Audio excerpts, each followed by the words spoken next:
Hello, everyone. Good evening. Welcome to the FlyingDonV live streaming. This is our weekly live stream where we talk about multisport and working out from home. Okay, so for tonight's episode, we'll be talking about a topic that is, kumbaga, very in right now kasi very limited ang options natin to work out sa labas. And for tonight's episode, we'll be talking about indoor training. Okay, hacks and tips and techniques on how to efficiently train indoors.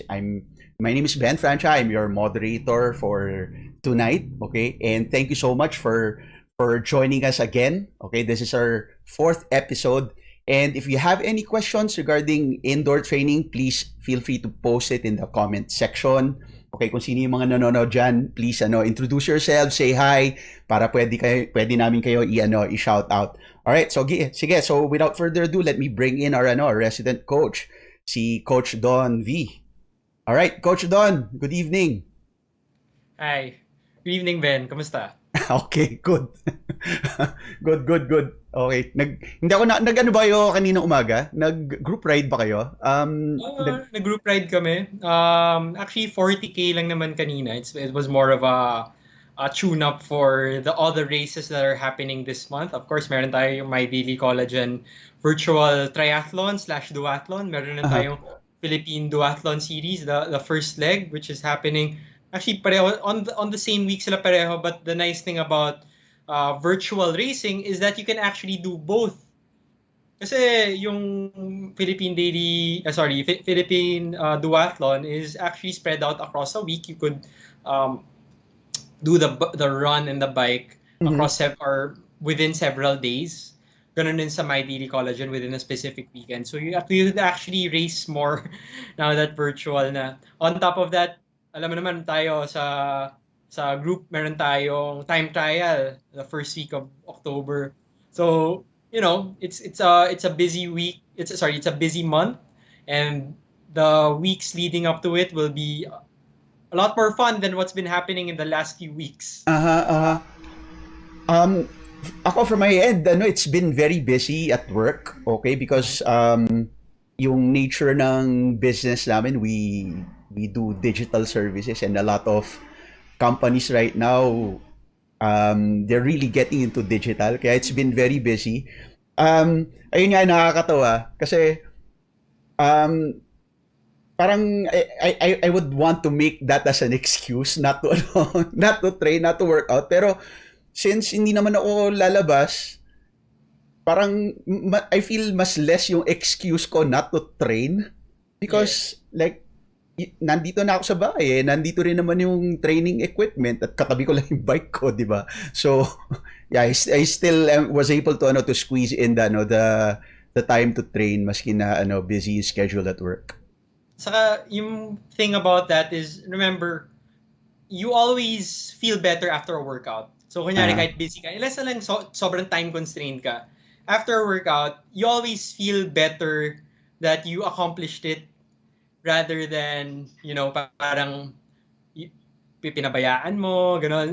In fact, I remember, I don't know where I read it, pero sabi nga nila, the workouts that you almost missed are actually the ones that are the most fulfilling. And I always feel that, yung parang tamad na tamad ka, pero after mo mag-workout, kahit sabi mo you cut it short or you didn't really follow it exactly according to plan, mhm. it feels a lot better that you accomplish something rather than at the back of your head na hindi ko siya ginawa, ganon. Oo. So you need to adjust, or if not adjust, basically madederail yung plano mo, 'di ba? Mhm, And mhm. like what I always tell my athletes, it doesn't matter if, let's say, nakaplano sa program mo would be 2 hours or 3 hours, tapos nagawa mo lang 1 hour. It's still better than nothing, di ba? Yep. Kahit na recovery ride yan, it's still gonna be better than absolutely nothing. Except na nga lang kung kunyari totally overtrained ka Yep. or injury ka, ganun. But those are, of course, parang exceptions to the rule na. Now, going back to indoor training, remember, tama ka, katabi mo na lang halos yung bike mo, or if you're lucky enough to have a treadmill. Pero a lot of times, marami pa rin nagrereklamo na nakakatamad, no? And that's actually one of the topics that we're gonna discuss here. How to make indoor training not just more fun, but more bearable, and even more effective. Oo, more rewarding, no? Oh, kasi again, I might sound like a broken record when I keep saying this na time is the only commodity that you can neither multiply nor replace. So Mhm. once you waste time, you're never gonna get that back. Yep. And sa panahon ngayon, it might seem that we have a lot of time on our hands. Mhm. 'Di ba? Parang sabihin na matagal pa naman yung race, ganun. But we've been siguro by next weekend, we're gonna be 6 months in lockdown. Imagine, who would have thought that we would be lasting 6 months? Nung March 15, ko sabihin sa'yo, oh Ben, maglo-lockdown tayo 6 months. Pretty sure lahat tayo sabihin natin, imposible mangyari. Baka patay na tayo lahat by the end, diba? Oo. Diba? Pero I we're can just here. imagine yung reaction ng mga tao. Oh, we're here. We're surviving. Things aren't easy, but I wouldn't say that it's something that has been completely difficult to the point that talagang ibang-iba na yung nangyayari, 'di ba? Parang sabi nga nila, we're a very resilient nation, Mhm. sometimes to a fault na. Pero let's just make the most out of what's happening. Kasi remember what si Lee Tahonera said last time? Focus on the things that are in your control and try and move the focus away from the things that are outside your control or the things that you can't really influence directly. Diba? So, and Yep, that's what yep. we're here to do. Our goal is to make sure that training is a lot more bearable. Kasi, like what I said, indoor training will be here to stay. Not Mhm. just for the next few months, but even siguro after the pandemic, once things are more regular na, I think a lot of people will also realize the value and the effectivity of indoor training. Okay? Agree. Agree. So let's get things started a little bit. So going back to your main concern, diba? Parang nakakatamad. We're Yes. busy. When you talk about it, nakakatamad and we're busy. Parang lagi magkasama yan di ba? We Oh, always try to find an excuse actually for our kadalasan katamaran. kadalasan ano coach Don yung busy nagiging excuse eh. Yes. Oo. Nagagamit as an Pero, excuse. pero yun nga like, when you think about it, if it's already part of your day, like 1 hour training at least, sabihin natin 1 hour lang, it doesn't have to be long. If that's already programmed into your day, you will find the way around it. Diba?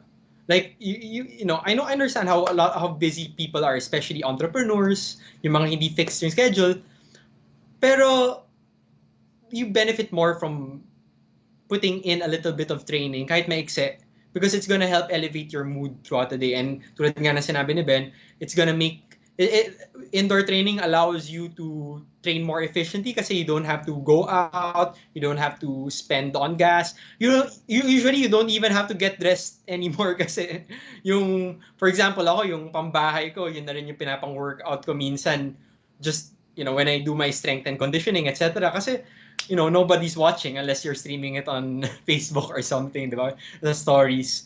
Pero, yun nga, those are different na when you talk about the norm, di ba? So, Uh-huh. how do you get over the hump?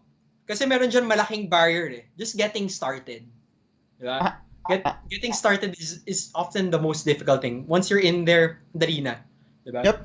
So, ikaw, Ben, do you have a routine? Ayun ang problema because of this pandemic, nasira ang routine ko.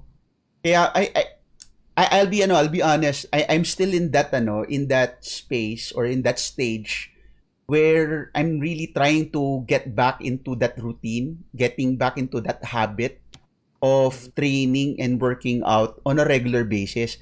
Kasi kilala ko sa sarili ko eh. I'm a creature of habit eh. So alam ko pag na-break yung habit ko at lumagpas na let's say 2 days, 3 days, 4 days, ang hirap na magano to get Balik. back. Um especially especially nung time na wala pang school yung daughter ko, 'di ba? And yung times na ECQ My wife ko doesn't go to the office, so nandito sila lahat sa bahay. So parang yung feel parang weekend bakasyon. So Yeah. it takes a lot of kumbaga effort to really drag myself to train. Okay? What siguro number one, what really allowed me to get back into training, okay? And to start regaining that habit is to talk to somebody who can help me. Okay? If you recall, Coach Don, the time that we started talking and yung mga exploratories, why don't we do this regular live streaming? That was the time na kumbaga I felt this motivation again to go back to regular training and consistent training. Yung, yung I understand that but knowing, di ba, for ako rin, I'm a creature of habit. Parang pag na-break yung habit ko, I go through withdrawals. Yung parang, Oo. hindi ako mapakali, Ang ganun. hirap. Di ba? So, I understand that. So, the first tip that I could give athletes like you who have some trouble getting into the groove, especially with what's been happening now, is tama ka, you should have a routine. Like what I said, squeeze in or, you know, factor in the training into your regular day. Like whether it be 7 a.m. in the morning before work or after work, let's say at 6 or 7 p.m. It's gonna, if you have that time slot allotted and it's regular, it's gonna be a lot easier to work around it. Kasi nasasanay ka na eh. Wala nang surprises. Unlike, for example, sisingit ko noon lunch break. Eh, ang dami. Na sumobra yung meeting mo before lunch. 45 minutes na lang, sisingit ko ba?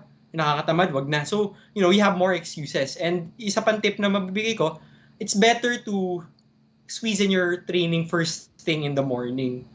Kasi hindi ka pa pagod, hindi ka pa mentally drained, and at the same time, wala pang domino effect na nangyari sa araw mo. On top of that, if you finish your workout early and in the morning, at least after that, you're gonna feel a lot sharper in terms of thinking, in terms of your mood, di ba? Meron tayong endorphins after working out, and that usually puts people in a good mood. Except na nga lang pag sobrang laspag ka na, syempre pagod na pagod ka na. So of course, there are always exceptions to the rule. So that's why planning is necessary. And for me, structured training is really necessary. Kasi kung pag gusto mo lang or feel mo lang saka magpapakawasak, tapos hindi naman pala pasok dun sa overall goals mo, then it's not really gonna do you any favors. Now, if you're someone who enjoys training at night, ako kasi I personally try to avoid now. Although nasanay ako for a period, kasi dati I was training siguro mga 6 p.m., 5 p.m. Tapos a lot of people complain na hindi sila makatulog late in the afternoon pag nag-workout sila. Pero ako the advice that I could give is you get used to it. It might be difficult for the first couple of weeks, but over time, you really get used to it at nakakatulog ka rin naman kahit gabi ka na nag-workout. Right? Now, going back, medyo nag-digress tayo, pero let's go back and discuss how you can get over that hump regarding catamaran. The tip I could give is to have a proper warm-up. Kasi Okay. a lot of times, nakakatamad naman kasi talaga pag isipin mo, I need to run at this pace. I need to finish 40 kilometers. Tapos hindi ka pa nagsisimula yun na kagad yun nasa isip mo. Instead, what you could do is just focus on getting over the warm-up first, especially when you don't really feel good. For example, you know, bigat katawan mo, you feel sluggish, just focus on getting over, let's say, a 15 or a 20-minute warm up, and that's gonna be a lot better than just jumping into it cold turkey. Now, when it comes to a warm up, I have a two-prong approach, right? So again, this is each person will be different, but this I find has been working a lot better for my athletes that have trouble getting things going. So the first one is to just do, let's say, dynamic stretching or activation. So, for example, meron tayo yung mga knee hugs, butt kicks, yung tinatawag nilang tabletops. So, basically, just loosen up, right? Yung mga joints mo, paggalawin mo, then get off your chair and start moving around. And that's actually gonna help a lot in terms of getting started. But it doesn't end there. Now, when we talk about a warm-up, ikaw ba, Ben, when you talk about warming up, what's the first thing that comes to mind? Let's say, warm up for 20 minutes. What are you gonna do? Um, Start slow para syempre to get the blood pumping, okay? Pero not too slow naman na hindi magsi-circulate yung blood, hindi ka pagpapawisan. Sa akin parang ang signal sa akin na I'm warmed up na already. Parang tataas dapat ang heart rate ko to the point na I don't overexert naman. Kasi syempre it's important din na kumbaga yung mga joints mo well lubricated na siya kasi sabi nga nila kapag pinilit mo high intensity ka kagad without proper warm up, that's prone to injury. So sa akin at least I do parang 15 minutes either bike or run. Start slow, moderate, tapos increase the intensity hanggang sa magpump talaga yung yung heart rate ko. Then I before I do the main set, I kumbaga recover for a bit. More or less 15 minutes. So, That's what I do. that's perfect. Actually, I don't know if we discussed this before, no? Pero the problem kasi when people talk about warm-ups is that they think that it's all easy riding. Like for example, 15-20 minute warm-up o 15-20 minutes rin silang easy. So after the 15-20 minutes, tamad pa rin sila kasi hindi na-achieve yung goal of warming up. Yes, you're gonna, let's say, mas loose yung legs, pero sayang kasi I know a lot of people will say na, bakit ganun, coach? Yung feeling ko na okay na ako only after an hour after ko mag-warm up patapos na yung workout. It's because probably what happened was the warm up was done improperly. So exactly, kung ano yung ginagawa mong warm up, that's actually what I recommend. So for everyone out there, this is what you could do if you want to warm up before a training session, not just for indoor training. This can also apply, of course, to outdoor training, but usually I find this easier to do indoors kasi. So let's say we have 15 to 20 minutes, right? So the first part, let's say 5 minutes, will be easy riding. So when I say easy, let's say 4 or 5 out of 10, right? So perceived effort lang. Now, over the next 5 to 10 minutes, then that's where you could gradually increase intensity. Ako personally, I like to increase intensity by, let's say, I shift down one gear or I try and increase cadence by 10 RPM every 1 to 2 minutes. So para siyang stepwise na acceleration. Now, by the end of the warm-up session, yung that particular ramp-up session, I should actually be going very hard already. So parang mga race pace na halos, pero maiksi lang, mga 1 minute lang. Right? So it's not gonna wipe you out quickly. So maiksi lang, more of, getting the blood flow going. The important thing is that after that ramp up, you recover. Usually 5 minutes. So after that 15 to 20 minutes, you're actually gonna be sweating a lot already and you feel hyped up and ready for the main set. Now, depending on what your main set is, it can or it can suffice already or it can be modified or even you could for example ako when I do my long runs, I actually include the warm up already in the run. So, ako kasi mabilis ako mag-warm up eh. Mabilis yung body ko mabilis it gets going quickly. So, for example, first 10 minutes kagad ng long run, I'm already at my long run pace and comfortable at my long run pace. But if you're not warming up as quickly as I am, then you could do this workout. Now, if you're gonna do sprints, let's say, although triathletes kasi you don't really do a lot of sprints in your program, but if ever you're gonna do sprints, usually yung warm-up na binigay ko na 15 to 20 minutes, you could also include some form-specific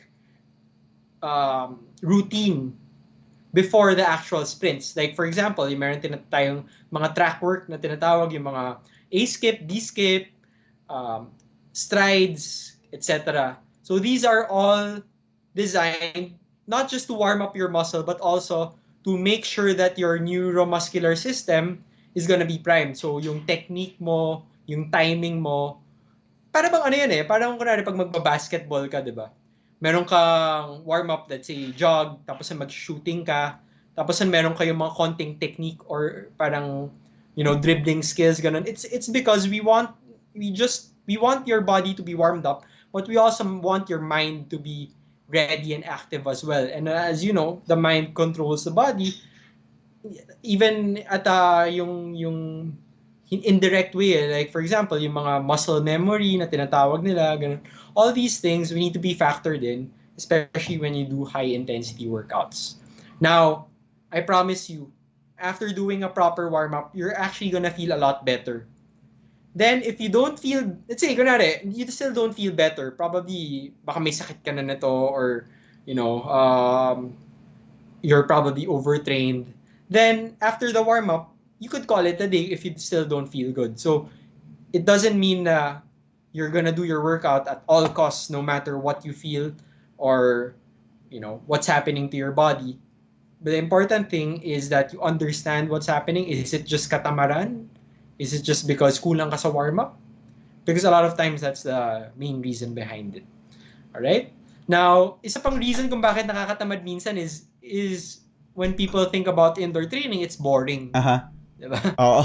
I know we discussed this in our very first live stream before, pero tulad ng sinabi ko then, we're actually lucky to be training indoors now compared to 10 years ago. 10 years ago, talagang TV lang yung meron, and DVDs, Aha. and pag may kailangan ka na palitan na DVD, ang hirap kasi bababa ka, unlike now that everything is quite literally at the tip of your fingertips. Now, um a lot of people of course have been on Zwift.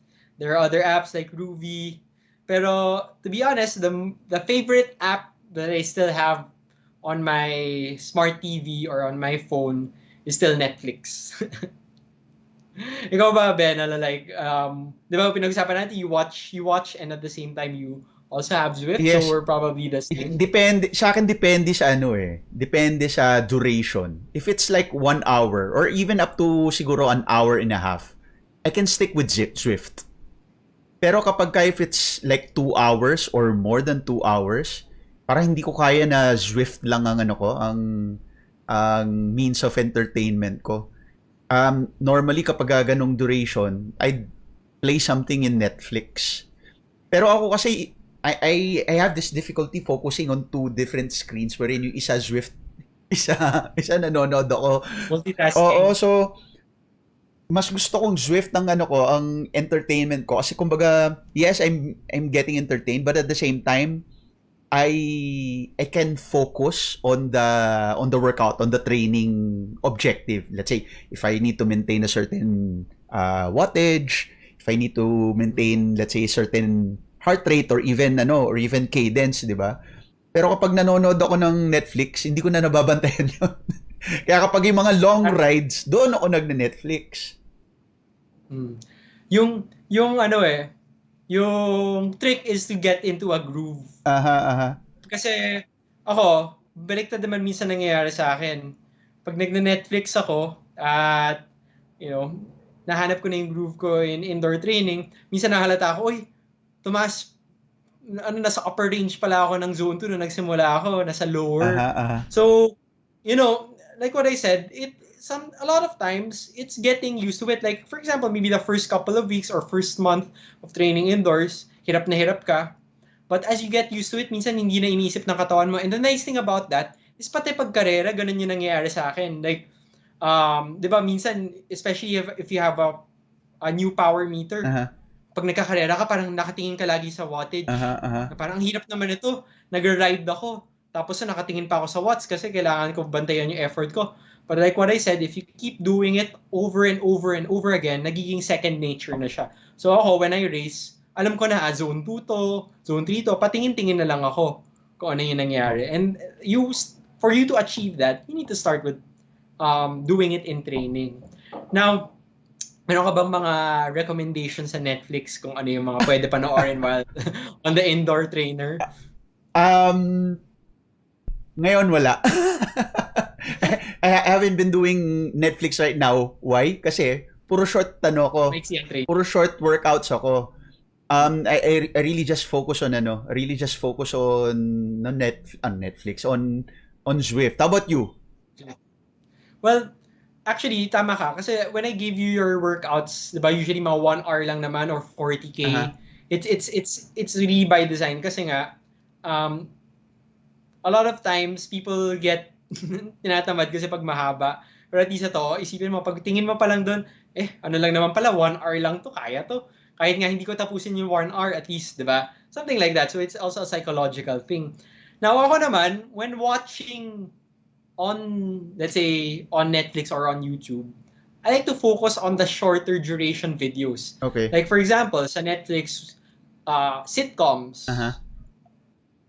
it doesn't, for example, Big Bang Theory, all, Brooklyn, ano yun? Brooklyn 99. Mm-hmm. Tama ba yun? Yes. So, yung mga short videos allow me to watch and at the same time not really give too much attention. Kasi pareho tayo. I think common to sa lalaki, mahirap mag-multitask. So yun yung nangyayari sa akin. Minsan, kunwari, tumingin ako sa Zwift, tapos medyo napakoncentrate ako sa Zwift. Pagtingin ko sa TV, kung movie yon, so ano na nangyari? So, i-rewind ko pa, gano'n. Pero at least kung mga sitcom, mga short duration videos, pag nakalimutan mo, okay lang, sige, I'll figure it out along the way. Uh-huh. Gano'n, di ba? Uh-huh. Mabilis lang naman. Or reset na lang for the next episode. Something like that. So, yun yung tip ko. If you're gonna watch something on Netflix or on YouTube or anywhere, look for the shorter videos. Mga again, example ko before would be Saturday Night Live. Mga ako mahilig kasi ako sa mga mini, not, I wouldn't call it a documentary pero parang facts about a certain topic or a certain person within 15 to 20 minutes. Uh-huh. So yun yung lagi kong pinapanood sa YouTube kasi not only is it interesting at kakaiba naman, something that you don't really watch on regular television, but at the same time, it's educational. Parang ganun. Pero, yun nga, if you doze off a particular segment, Share ko lang you can just let it. share ko lang yung nangyari sa akin kanina. So late late ride ako, 10:30. Invite ako, tinanong ko sa group namin, sinong gusto mag-join, mag-spin ako. Isa lang sumama sa akin, si Carlo, friend ko, who happens to be somebody whom I work with also in the office. So nangyari, kwentuhan kami while riding kasi naka-zoom kami while doing the ride. So I have my Zwift on one screen, then I have Zoom on the other. Kukwentuhan kami, which eventually napag-usapan rin namin trabaho, naging meeting na siya bigla. Okay. Hindi ko napansin, parang same thing that happened to you, yung yung wattage ko, it was like parang a step above my normal my normal like aerobic power threshold, di ba? So sabi ko, bakit ganon kapag hindi ako nalilibang, nakatutok ako dito sa sa numbers, parang hirap ako kapag let's say I'm doing something else, hindi ko napapansin. So yung mahirap sa akin dati, parang feeling ko ngayon, hindi ko napapansin na mahirap siya ngayon kasi I get distracted by something else. So, understand that actually related to that topic, what I tell a lot of my clients then is to not chase the numbers and let the numbers come to you. Like, I have a lot of experience with people saying na, nahirapan kasi ako i-maintain sa particular range na to.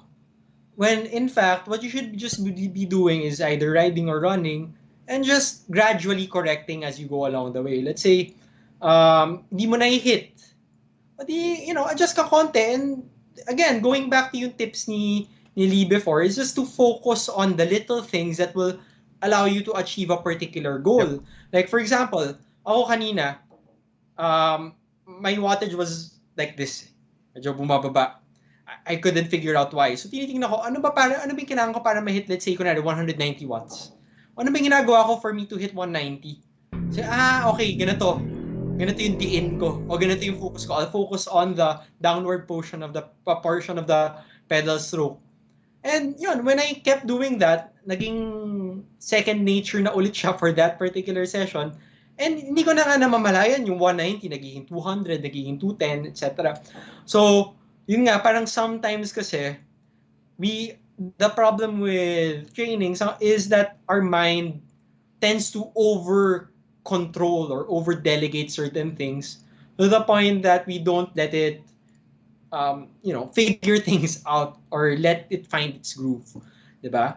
Now, yun, going back to, I guess, the concept of, relieving yourself from boredom.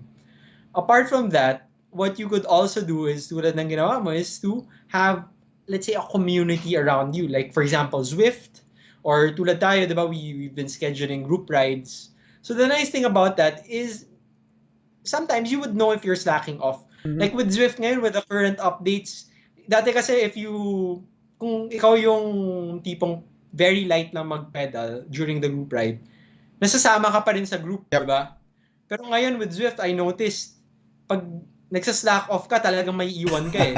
So it's a little bit more challenging, but it's still not as difficult as kung turned off yung stay together option, Mm-hmm. right? So the nice thing about doing that again is medyo mas challenge ka. Now, people ask me, should I be riding with people who are at the same ability as I am, or people who are more advanced or faster than me such that mapupush ako? Mm-hmm. To be honest, what I tell people is to ride with someone or a group of people that have the same goal or same mindset as you. Kasi rather than the ability. Like for example, if you're all going for, let's say, a 40K time trial, then it's easier to motivate each other rather than, let's say, same ability nga kayo, pero iba yung goals eh. Let's say intervals yung goals niya. Ikaw naman steady ride, 'di ba? It's gonna be more difficult to find that balance or that compromise between the two of you. Okay? Ano pa ba yung mga common ito, magandang topic about indoor training, right? So a lot of times people complain about indoor training because it's uncomfortable because of a lot of things. Like for example, masakit raw yung puwet nila when they ride indoors compared to outdoors. On top of that, mas mainit, mas pinapawisan na raw sila, mas na-dehydrate. Aha. Ah, Or even, mas masakit raw yung legs nila while they're training indoors. So let's go step by step when it comes to that. So ikaw, do you feel a difference when you're riding indoors or outdoors in terms of what you feel? ako Like, personally yung feel mas pagod ako kasi feeling ko mas tutok ako dun sa objective nung workout eh. Like let's say for example let's say intervals. Parang hirap yata mag-interval sa labas compared sa yes. riding indoors kasi you can maintain a certain, let's say, yung pace, yung even yung power output mo, that's something that you can easily maintain. Like kung 20 minutes, 20 minutes, kaya mo maintain yan in indoor training. So, tama ka. So, a lot of people complain mas nakakapagod or mas masakit sa legs ang indoor training because that's exactly a benefit of indoor training. Mas na-workout Aha. ka. Ibig sabihin, yung 1 hour workout mo will actually be more efficient than a 1 hour workout outdoors. Of course, may mga exception dyan. Let's say 1 hour going up Sierra Madre. So, of course, that's gonna be different. But at the same time, when you go 1 hour up Sierra Madre, meron kang, 30 minutes going down, di ba? So, that 30 minutes is parang, I wouldn't call it junk miles kasi you could still practice technique and all, ganun. Pero mababa na yung power output mo, and it's gonna even out when you look at the whole ride, di ba? Yes. Now, about indoor training, it being difficult, it's really more difficult, to be honest. And that's actually the reason why it's a little bit more effective compared to riding outdoors. Like, let's not even talk about 20-minute intervals. 5-minute interval. Ang hirap nun gawin outdoors. Mhm. 'Di ba? 5 minutes na nga lang at kunwari zone 3 or zone 4, umahataw ka. Kaya marami rin na aksidente before. I think one of the few places where you could do that aside, kasi even Nuvali, nahirapan ako gawin yung 5-minute intervals kasi maraming liku-liko, Yes. may mga humps, lalo na may mga marami ng kotse Oo. ngayon. Delikado So pa, it's no? a little bit more difficult. Oh, siguro one of the few places that are close to Metro Manila where you could do this is Clark. Diba? Yep. Yon, medyo mas confident ako mag intervals doon like what I was doing before. Pero yun nga, for one, travel right now is very restricted pa rin. Mhm.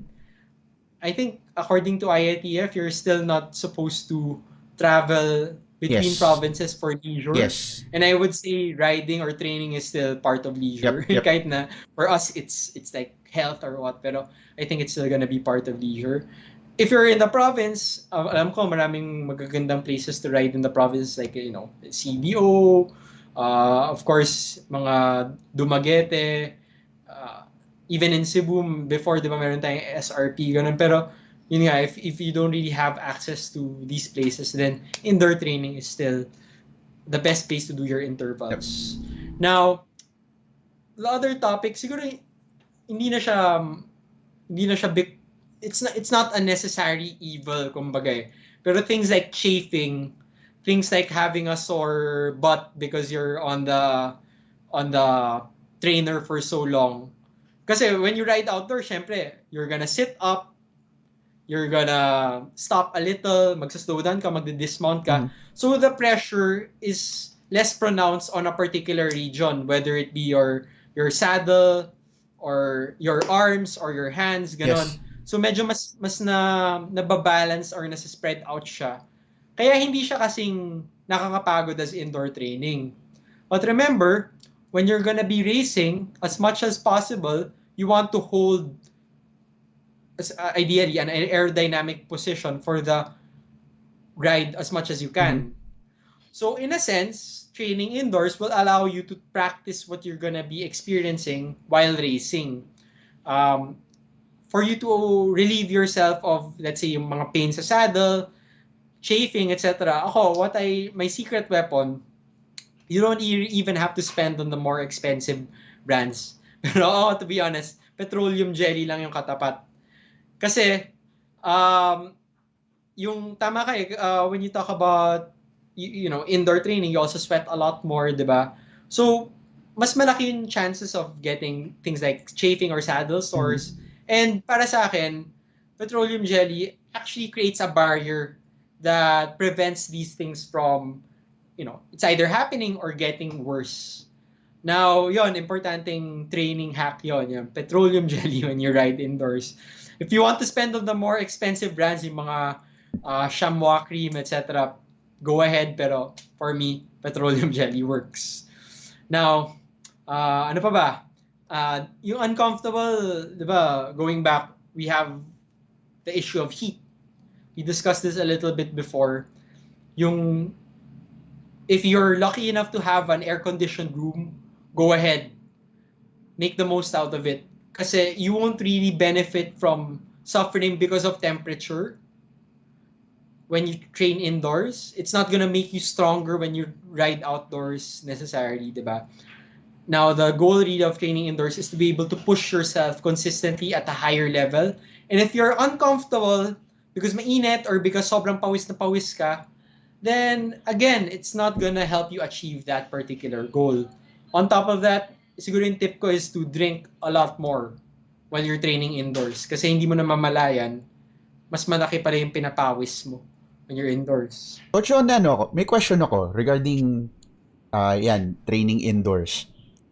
What can you say about yung sabi nila na mas mataas daw ang concentration ng carbon dioxide indoors kapag let's say nagte-train ka kasi syempre since you breathe more, you exhale more carbon dioxide, tapos you're in an air conditioned room, nakasarado, wala ka namang halaman sa loob. So, although ngayon hindi wala akong device, wala akong purifier that measures and monitor the carbon dioxide concentration of the room eh. Pero what they're saying, relatively regardless if you're working out indoors or outdoors, indoors, I mean, if regardless if you're working out indoors or not, mas mataas pa rin talaga ang concentration ng carbon dioxide indoors. And in some cases, parang it causes some like headache, baka I think for some baka sabi nila kaya sila mas napapagod siguro kapag ka indoors. Hindi ko alam kung may effect 'yun eh. So what can you say about that? Well, to be honest, if you're not really working out in an airtight room, I don't think it's gonna be that pronounced. Oh, personally, I haven't really experienced any problems when it comes to that.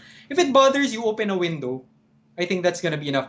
Ngayon kasi magandang topic yan kasi napapag-usapan natin yung COVID and we have a better understanding of airflow now. Di ba? If you do have an air-conditioned room, even if you have an air purifier, the air purifier is not gonna remove the carbon dioxide from the air and replace it with oxygen.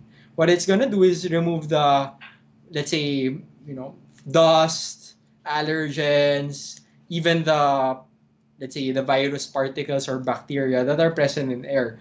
But when it comes to measuring actual carbon dioxide, unless na lang, you're in a very small room, and if you've been there for several hours, when you talk about the total volume, it's not really gonna be, make a huge dent on the concentration. Like, for example, if you breathe in air, what you breathe out isn't gonna be pure carbon dioxide. It's gonna have some nitrogen, it's gonna have some oxygen, but slightly mas mataas yung carbon dioxide concentration for that particular breath of air versus when you inhaled it. Now, yun nga, sabihin mo natin, sige, fine, realistically, let's say sobrang limited yung airflow going in or out of the room to the point na nag-elevate yung carbon dioxide. Our body also has a wide tolerance when it comes to, the amount of carbon dioxide it can handle, right? Mm-hmm. The same way, for example, if you're in an airplane for, you know, an extended period of time, minsan kasi masakit na yung ulo mo towards the end, pero sometimes it's not really because of the carbon dioxide that bothers us. A lot of times because you've been stuck in a room for a long period of time. Now, to be honest, it's actually one of the first few times I've heard of this, but I haven't really seen any study around it. Okay. And I guess my theory is because it's not really something that has been a point of concern. But if it is a point of concern for you, mandali yung solution. Just open a Oo. window. Hindi, kaya Open a door. ako kasi since hindi ko rin sigurado eh. Like wala rin akong basis kung mataas ba talaga yung carbon dioxide concentration. Eh kung mataas siya, is it causing me any harm? So might as well just open the windows. Pero ako masanay ako na I work out without the air conditioning turned on. I only work out indoors with the aircon on kapag ka summer, kapag kayo mainit talaga. Pero like now, no, I open the windows, electric fan lang. Mas okay sa akin yun kasi mas closer siya dun sa feel ng training outdoors. Yeah. So yun nga, tama. To each their own. Ako personally, I like to train as cold as I can. So tipong giniginaw na ako pag nagbabike. Pero the nice thing about that is ang taas ng power ko. Okay. And when I push myself, ang taas na ng FTP mo or zone 2 mo, pagdating na outdoors, hindi mo nga siya ma-maintain. Pero if you maintain a percentage of that, mataas pa rin. So, again, it depends on each person. Now, yung siguro isa pang topic that we could talk about indoors is another concern that a lot of people say is or mention is feeling nila ang bagal nila indoors. Mhm. Especially when they have don't have a smart trainer. Let's say you have a regular trainer. For one, don't compare your speed indoors with your speed outdoors. Kasi there are a lot of things influencing that. The biggest one, of course, is your trainer. The second is your tire pressure, how tight the trainer is, etc. So 30 kilometers per hour indoors isn't the same as 30 kilometers per hour outdoors. And on top of that, 30 kilometers per hour outdoors will be different for a different course or different conditions. So it's really hard to compare efforts based on speed. And the solution to that is, of course, to use power. The nice thing about power is that it's going to be relatively more consistent. If you have a power output targeted indoors and you compare it outdoors, it's gonna be roughly the same effort. Of course, may mga asterisk when it comes to that kasi hindi naman pareho ang conditions outdoors and indoors. But roughly, it's the best compromise that we could get. Now, going into that, what are the tips that we could give when it comes to managing your expectations indoors? Tulad ng sinabi ko, 1 hour indoors will be equivalent to maybe an hour 15, an hour 20 minutes outdoors. So if you have a 3-hour schedule, 3-hour ride scheduled outdoors, at yun ang goal mo talaga, isipin mo na lang if you finish, let's say, in 2 hours or let's say 2.5 hours, it's like you achieve the same amount of training compared to outdoors. In terms of ano lang, in terms of conditioning, of course, factor in the handling, factor in the confidence in terms of, riding on your aero bars, magkaibang bagay yon, right? So remember, iba yung frame of reference natin. Now, to keep yourself, I guess, parang better, or to make training better indoors, my tip is to get yourself metrics that will allow you to keep track of your training. Like, for example, power and heart rate. So we discussed it a little bit last time, but in general, what you want to look at is power will be your input metric and power will be your output metric. So what do I mean? Depending on what heart rate you maintain, you want to look at what power you get to generate. Right? For example, ako, let's say 130 beats per minute. That's roughly my zone 2 eh. Mababa ang heart rate ko, to be honest. Pero mababa rin ang maximum heart rate ko. I can't really reach a very high heart rate. So may ano rin yan, may offset yan when you talk about things. So me maintaining 130 beats per minute, I know if I'm improving if, for example, start ng season, I'm at 165, at 130. Totoo, nangyari yun. 165 watts at 130. As I kept training over the course of 3 to 4 months, I was gradually ramping it up to around 175, 185 until maabot ko ng mga 195 to 200 at that same heart rate. So that's a sign that you're improving, right? Yung same heart rate, higher power, or same power, lower heart rate. Now, on top of this, so why do we need metrics when you're training indoors? Kasi it allows you to stay motivated. If you're just gonna pedal indefinitely na wala kang goal, nakakatamad. Kasi you don't really get motivated by just, yung only metric mo is duration. Di ba? So, ang nangyayari, a lot of people, pahaba ng pahaba yung training kasi yun yung nagiging goal nila. Rather than making a particular 1-hour session better in terms of reaching a new PR in terms of power or generating lower heart rate for the same duration, etc. But the goal really is to improve, and without metrics, it's gonna be hard to keep track of your improvements. Okay, now going back to our topic, that's our goal for you, Ben, diba? Pinag-usapan natin a couple of weeks or a month back actually. The goal really right now, we started with a time trial to see how much wattage you generate and Baseline. to some extent what heart rate it was pegged with or tied with. And then siguro in a month or so we're gonna see the development in terms of the amount of power that you were able to generate and at what heart rate. Yep. So that allows, parang, di ba, when you think about it, it gives you motivation to keep training. Kasi gusto ko magandang result ko sa time trial. May goal. Kung hindi, Oo, may goal ka. Kung hindi, kung wala kang goal, nakakatamad talaga siya. So it's about framing everything to the point that you understand um, your goals. And again, going back to the last topic before, this is sports psychology, focusing on the little details that will allow you to reach the goal. Yep. Kasi if you just focus on an end goal, a lot of times it's overwhelming. So sometimes you just need to chunk it or into, split it up into smaller, more manageable chunks. Siguro ito, before we conclude, siguro may isang tip akong mabibigay sa mga nagtitrain indoors. Of course, the things that we discussed just don't apply to indoor cycling. It can also apply to indoor running, di Mm-hmm. ba? Like in terms of temperature, in terms of measuring. Sa treadmill kasi mas madali mag-measure kasi may speed ka. Although meron rin tayong mga running power meter. And the nice thing about that is running power meters allow you to mimic training indoors with training outdoors more efficiently or more effectively rather. Pero one tip that I could give, whether riding or running indoors, is to divide your training time into segments. For example, you have 1 hour kasi medyo madali pa. 1.5 hour run. And you're just gonna do it on the trainer. Or sorry, on the treadmill rather. Mm-hmm. So medyo ang hirap, di ba? Isipin mo kagad, 90 minutes Yep. kagad Yep. yun. So what I do instead is I chunk it into 15-minute segments. So mas madali ma-achieve. Like for example, focus muna ako getting to 15 minutes.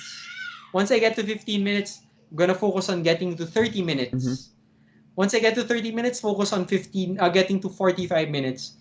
And to be honest, by the time you're at 60 minutes, oy, isipin mo, oy, dalawa na lang ng 15 minutes, tapos na ako. Uh-huh. Diba? It's a, mental hack that you could do to make things a lot easier. Yep. Yep. So tied yun with sports psychology talk that we talked before. Yep.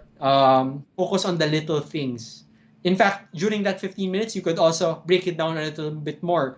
Focus on your form. Focus on the way your foot lands or your breathing even. And time just goes by a lot quicker when you have these little things that preoccupy your mind.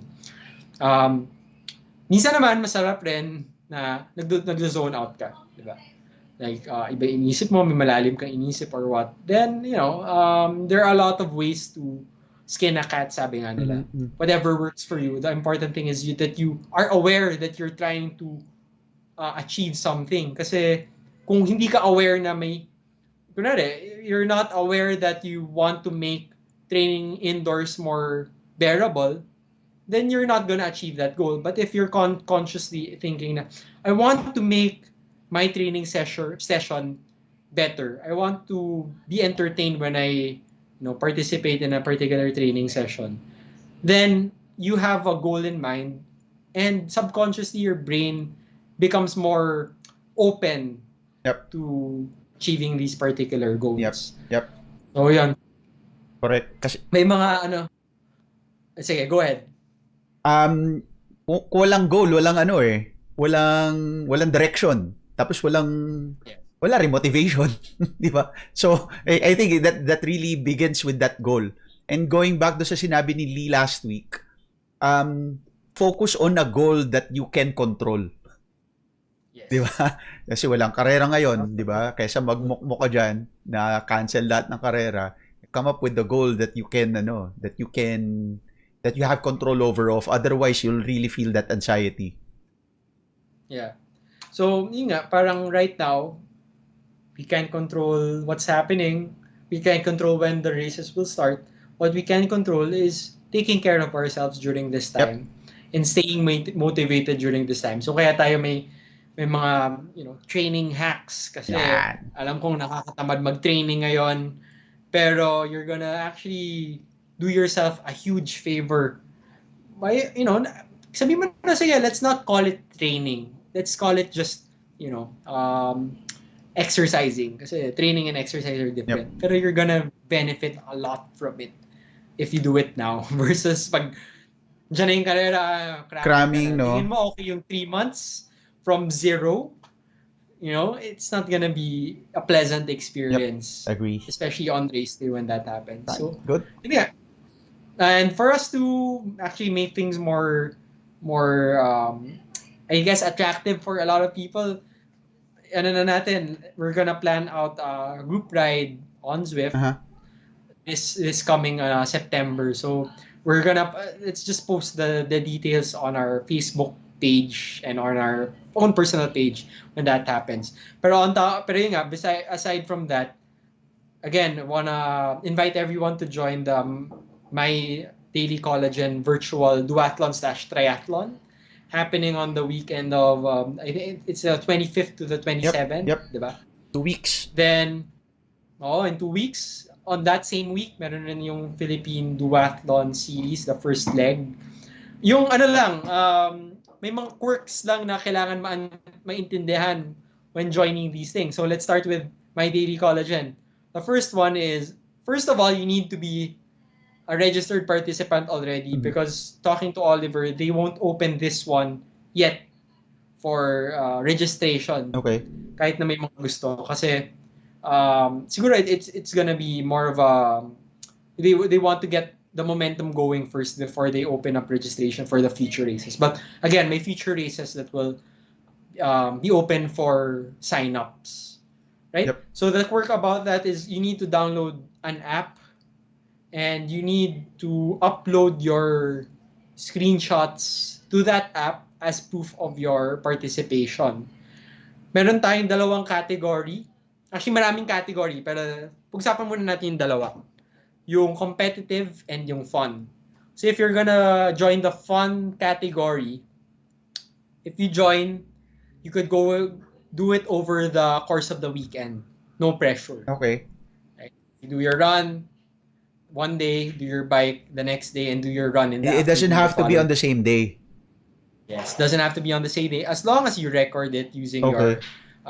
your watch or your cyclocomputer, even your app. Mhm. Now, if you're joining the competitive category naman, you need to do it within 12 hours. On top of that, kasama ang transition. Okay. Karera So talaga. when you karera Uh-huh. talaga. So the trick is to find uh, a pool and a bike course that is very close to that pool na hindi matraffic at hindi delikado. So that will give you a better chance of landing on the podium. Sa fun kasi walang podium eh. Okay. Pero pwede naman Now, pwede since naman bitbitin mo yung trainer mo para you can spin hindi, na lang beside the kailangan pool. Kailangan sa labas? pag competitive category, you need to be riding outdoors and Okay. running outdoors. Okay, okay. Of, so yun yung quirk that you have to consider. Okay. Now, syempre, kung ang hirap kasi maghanap ng pool ngayon, so ang nangyayari, a lot of people just opt to do the duathlon. Kasi mas madali gawin yung duathlon, di Aha. ba?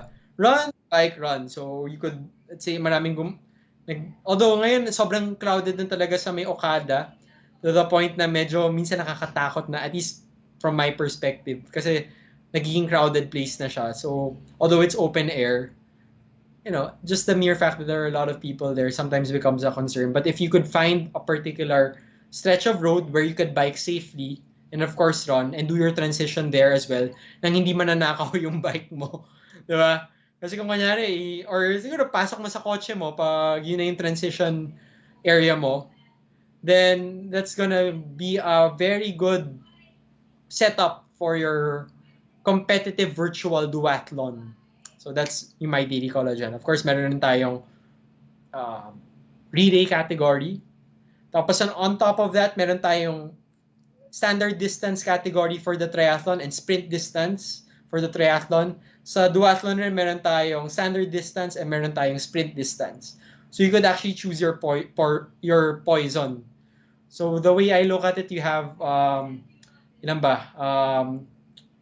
Meron kang four choose from sa competitive, meron kang four to choose for sa fun, meron kang dalawa to choose from sa relay. So you have actually 10 options on a single race sa virtual duathlon slash triathlon na my daily collagen. Okay. When it comes to Philippine duathlon, kailangan mo i-video yung sarili mo while doing it. Okay. So sasubmit mo yung buong video? actually hindi pa clear yung instructions, but I think you should just have the video ready. Okay. Para kung may, yes, you need to submit it, pero especially if you have, let's say, a complaint, let's say, bakit ang bilis mo? Ganun. So you need to have evidence and proof that you Okay. actually did the duration, especially if you're training indoors daw. On top of that, you need to submit your screenshots and the link of your um, run or bike leg.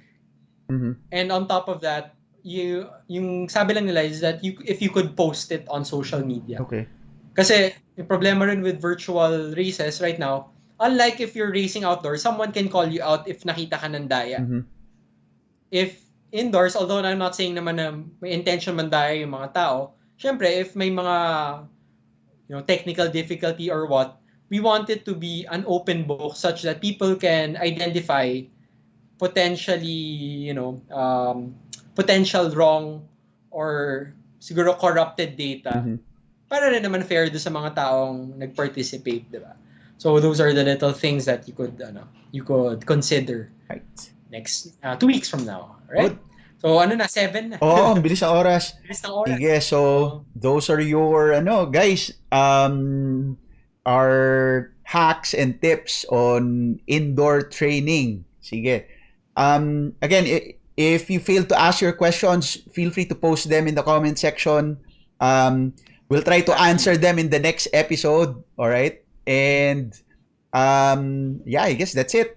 Thank you so much. All right. Oo.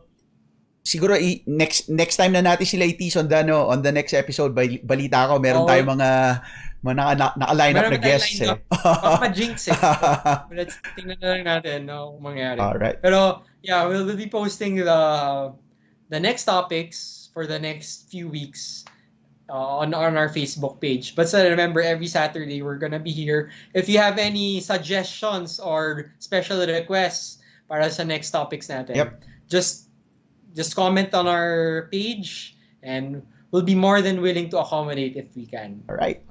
If you want to see, baka 1 hour, gusto natin makita si Ben na nagtitraining. Pwede rin. Stream, no? Ayun pala isang ginagawa ko para hindi ako tamarin. Ni-stream ko. Stream ko, yun.